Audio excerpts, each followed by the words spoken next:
Hai hai hai, halo assalamualaikum warahmatullahi wabarakatuh. Semoga kalian dalam keadaan sehat ya guys. Ya balik lagi di channelnya ADP.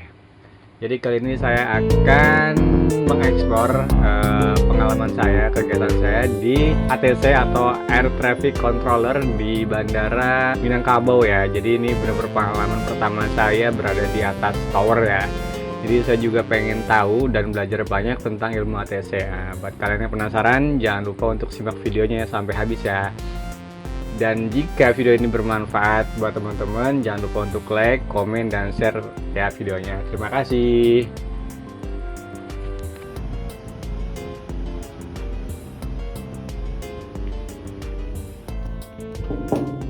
Assalamualaikum.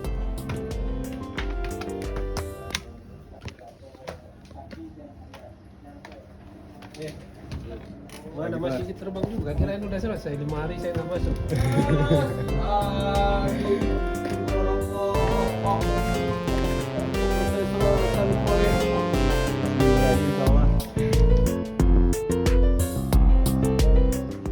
Oke guys, ini kita udah ketemu sama Bang siapa Bang namanya Bang? Naldi. Oke, Bang Naldi ini adalah salah satu staf ATC yang ada di Kota Padang ya, Minangkabau. Bang, boleh dong ceritain atau sharing pengalamannya Bang bekerja di ATC ini? Kalau berbicara pengalaman, saya sudah 11 tahun bekerja sebagai ATC ya. Sebelumnya saya bekerja di Makassar, kemudian pindah ke Padang. Itu banyak pengalaman ya pengalaman yang baik. Ya kalau ATC ya pekerjaan kami ya seperti ini. Kami yang di tower itu tugas dan fungsinya adalah memastikan pergerakan pesawat ya, baik yang mau take off ataupun yang akan landing. Nah, kalau bicara ATC itu banyak tingkatan ilmu juga ya.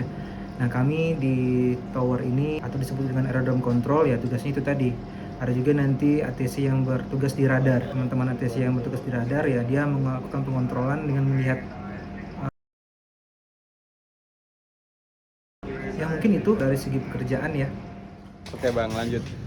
Untuk kontrol itu apakah dari ATC-nya dulu baru ke pilot atau bagaimana sih perjalanan obrolan atau apa sih teknis dalam menjalankan ATC ini?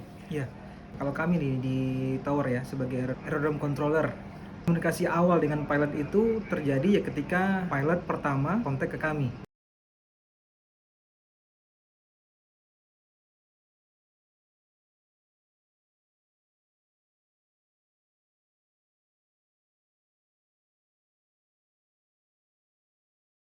Baru pilot dengan pesawatnya bergerak, kemudian dilanjutkan dengan proses jalan taksi ya, taksi ke runway atau ke landasan.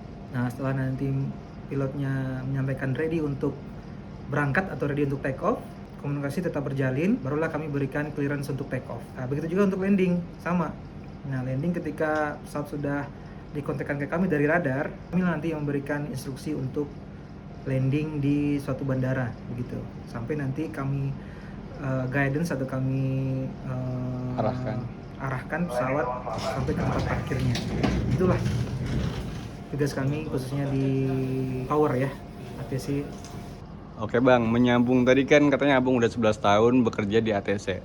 Kalau boleh tahu gimana sih awal mulanya kok bisa tertarik sama dunia ATC ini dan gimana prosesnya? Iya, ini pertanyaan yang menarik nih Mas. Saya dulu memang jujur belum mengetahui atau memang tidak tahu sama sekali mengenai ATC itu apa. Kalau boleh cerita, dulu itu ya lagi mencari peluang ya, peluang kerja. Jadi saya waktu itu sempat merantau dari Padang ke Jakarta, kerja juga dulu di sana. Kemudian sambil kerja cari-cari peluang yang lain gitu kan. Nah, akhirnya nemu ada lowongan dibuka sebagai ATC. Nah, waktu itu belum terbentuk Airnav. Jadi ATC ini masih bergabung lah dengan bandara, yaitu AP2 AP1 ya. Nah, waktu itu AP2 AP1 buka tuh lowongan sebagai ATC. Kemudian saya ikut proses seleksinya dan alhamdulillah keterima. Waktu itu saya rekrutmen dari AP1. Nah, keterima kemudian disekolahkan oleh AP1 di Sekolah Tinggi Penerbang Indonesia atau STPI yang ada di Curug. Curug. Sekarang sudah berubah jadi politeknik kayaknya. Jadi saya sekolah di sana, taruna tua waktu itu ya. Oke. Jadi kurang lebih 9 bulan, dapat ilmu basic ATC-nya. Dan setelah selesai, tempatan pertama saya berdinas itu di Makassar. Berjalan, kemudian ada kesempatan pindah ke Padang, saya pindah ke Padang gitu. Jadi itulah awalnya. Tapi ya itu dia, setelah mengikuti proses seleksi baru saya tahu ya, oh ATC ini ternyata seperti ini gitu. Wah, ini menarik nih gitu kan.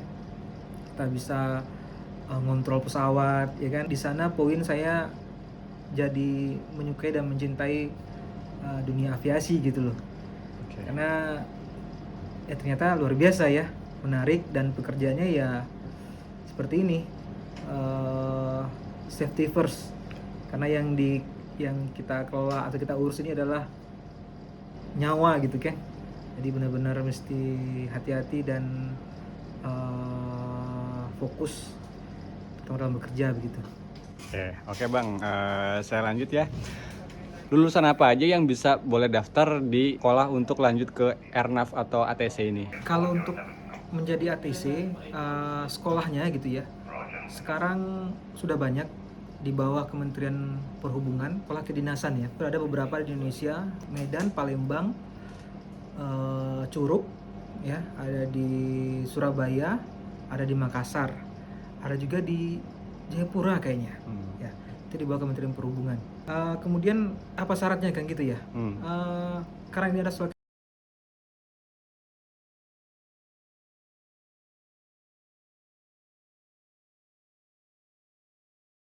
mulai dibuka lagi. Buktinya sekarang Airnav juga sudah open recruitment ya, karyawan baru khusus ATC dan teknisi. Sejak COVID lah, itu tertutup, di close. Nah, syaratnya ya kalau untuk reguler, tamatan SMA atau adik-adik bisa ngisi seleksinya saja. Nanti ya kalau berhasil ya udah nanti akan dididik di sekolah-sekolah yang tadi saya sebutkan tempatnya. Nah, kalau saya itu berbeda dulu proses masuknya, seperti tadi saya sampaikan di awal, karena saya sempat kuliah dulu, dan dulu itu memang karena Airnav belum terbentuk, jadi AP1 AP2 itu buka lowongan ATC untuk sarjana. Jadi pendidikannya itu memang short course ya, jadi cuma 9 bulan. Sedangkan ilmu dasar yang dulu pernah didapatkan pas saat kuliah di semester 1 semester 2 itu tidak perlu lagi, ya langsung ke ilmu ATC-nya. Tapi kalau yang sekolah reguler biasa, yang program D3 biasanya, D3, ada juga yang D4 gitu ya. Nah, itu memang ini sekolahnya kalau salah 3 tahun. 3 tahun. Nanti kalau seandainya udah lulus, barulah nanti masuk ke Airnav, ikut tes lagi. Kalau rezeki berdinas di Airnav sebagai ATC begitu. Pilot dalam kondisi weather yang tidak baik itu juga apa istilahnya, lebih atensi itu lebih ini. Kita pun yang kontrol juga seperti itu. Kita lihat angin tiba-tiba cepat sekali berubahnya, cuaca udah tiba-tiba ketutup, hujan deras gitu kan. Wah, udah kemana-mana tuh. Karena saya mikirnya, aduh, ini semoga endingnya aman lah gitu kan.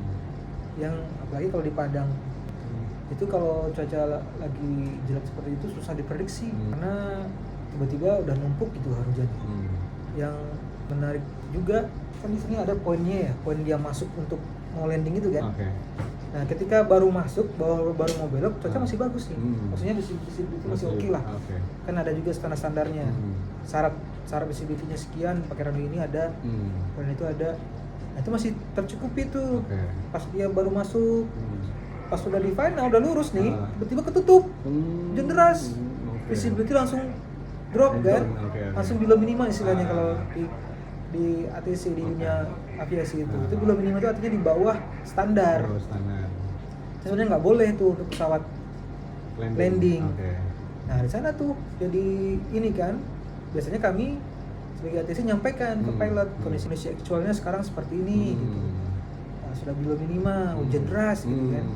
Nah, diserahkanlah ke pilot decisionnya, apakah dia tetap lanjut atau dia goron gitu.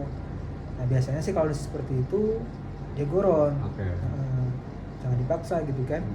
Dia balik lagi ke poin masuknya tadi itu, holding dulu di sana, nunggu perkembangan cuaca membaik. Nanti juga ada istilahnya air divert maksudnya, divert. Nah, itu pesawat yang mendarat bukan di bandara tujuan, karena pengaruh faktor itu tadi, cuaca. Dia udah muter-muter sekian lama gitu kan. Nah, itu kan ada hitung-hitungannya tuh, hitung-hitungan fuelnya.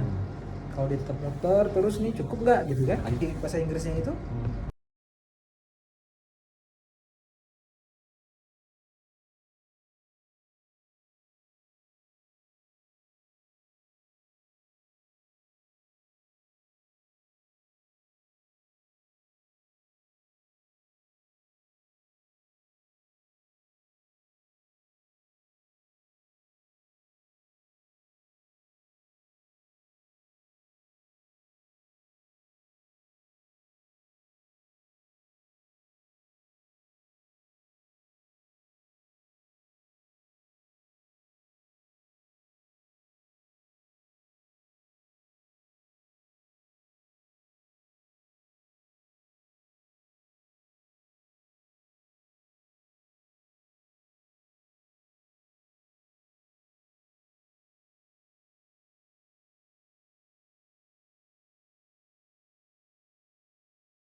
dilatih. Oke, akhirnya selesai juga videonya. Terima kasih sudah menonton dan semoga bisa memberikan ilmu serta manfaat ya. Ini kegiatan iseng saya waktu di atas tower untuk memotret beberapa armada pesawat ya guys. Juga saya menemani Bang Zuri bertugas. Benar-benar pengalaman yang sangat mengesankan dan saya akan rindu suasananya. Nah, dan saya juga akan mengajak kalian explore di Kota Padang ke tempat wisatanya ya. Salah satunya adalah di daerah Padang Panjang, yaitu ada perpustakaan Rumah Gadang Pagaruyung. Pokoknya menarik banget ya. Nanti saya akan update videonya. Terima kasih teman-teman.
Oke guys, terima kasih sudah menonton videonya. Semoga apa yang ditampilkan memberikan ilmu dan manfaat ya buat teman-teman yang ingin belajar ilmu ATC juga bisa ya.